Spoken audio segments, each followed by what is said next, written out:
Assalamualaikum, selamat sejahtera. Terima kasih kerana telah memilih channel ini. Jangan lupa tekan butang loceng, like, komen dan subscribe untuk isu-isu yang panas dan terhangat hanya di Sebalik Kontroversi Channel. Terima kasih. Melayu malas.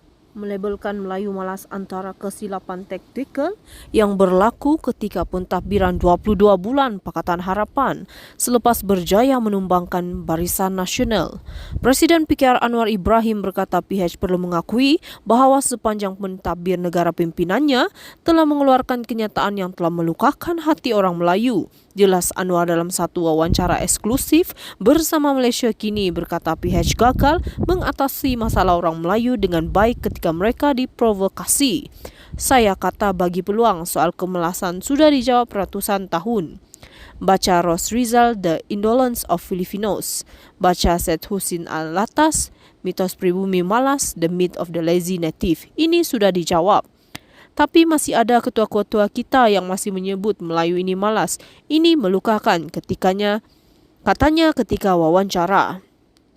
Bagaimanapun Anwar tidak menyebut nama bekas Perdana Menteri Dr. Mahathir Mohamad yang dilihat sering melabel Melayu malas. Mahathir dan pemimpin Mufakat Nasional dalam Kongres Maruah Melayu, Mahathir sering menggunakan perkataan Melayu malas bagi membangkitkan semangat orang Melayu untuk maju terus ke depan. Kemarahan orang Melayu terhadap kerajaan PH mulai dalam protes membantah ratifikasi Konvensyen Antarabangsa mengenai penghapusan segala bentuk diskriminasi kaum pada akhir tahun 2018.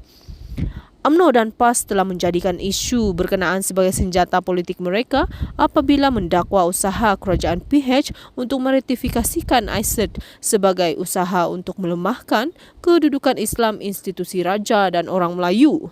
Protes orang Melayu Islam terhadap PH diteruskan lagi berhubung kematian seorang anggota bomba Muhammad Adib Muhammad Kasim dalam insiden rusuhan di Kuil Sri Maha Mariam USJ 25 Subang Jaya pada 25 November tahun lalu. Yang ekoran kegagalan pihak berkuasa mengambil tindakan dan menjatuhkan hukuman setimpal terhadap pelaku yang menyebabkan kematian Muhammad Adib.